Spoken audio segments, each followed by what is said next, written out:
Hi friends, lungi బాబా వంటకానికి స్వాగతం. ముందుగా ఈ లుంగీ బాబా వంటకానికి నవనవలాడే వంకాయలు అయితే తీసుకున్నాను.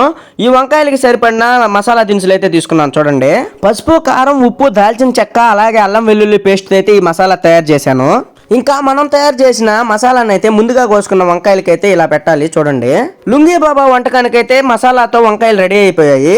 ఇంకా గ్యాస్ మీద దబర పెట్టేసుకుని దాంట్లో అయితే కొంచెం అయితే నూనె వేసేసుకుని దాంట్లో అయితే ఆవాలు అయితే వేసేసాము. ఆవాలు వేగిన తర్వాత మనం ముందుగా రెడీ చేసుకున్న కొత్తిమీర, ఆనియన్స్ ముక్కలు అయితే దాంట్లో అయితే వేసేసాము. చూడండి, ఆనియన్స్ బాగా వేగిన తర్వాత టమోటా ముక్కలను కూడా అయితే వేసేసుకున్నాము. టమోటా కూడా బాగా వేగిన తర్వాత ముందుగా రెడీ చేసుకున్న మసాలా వంకాయలను అయితే ఒక్కొక్కటి అయితే దాంట్లో అయితే పెట్టేస్తున్నాం. చూడండి, వంకాయలను అయితే చాలా జాగ్రత్తగా పెట్టాలి. ఇంతకు ముందు లాగా ఆనియన్స్ ముక్కలు, టమాటా ముక్కలు వేసినట్టు వేసేయకూడదు అనమాట. ఇంకా మిగిలిన మసాలాను కూడా దాంట్లోనే వేసేసాను. చూడండి, ఇంకా కొద్దిసేపు మూత పెట్టుకుని అయితే వంకాయలను అయితే బాగా ఉడకనివ్వాలి.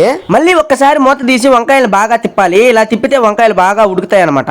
వంకాయలు తిప్పిన తర్వాత ఒక 10 నిమిషాలు మళ్ళీ ఉడకనించాలి. ఫైనల్ గా లుంగీ బాబా వంటకం అయితే రెడీ అయిపోయింది. ఇంకా దీన్ని అయితే ఒక పట్టు పట్టేద్దాం. ఇప్పుడు ఈ లుంగీ బాబా వంటకం అయితే టేస్ట్ చేద్దాం. లుంగీ బాబా వంటకం అంటే అసలు దాని కథే వేరు.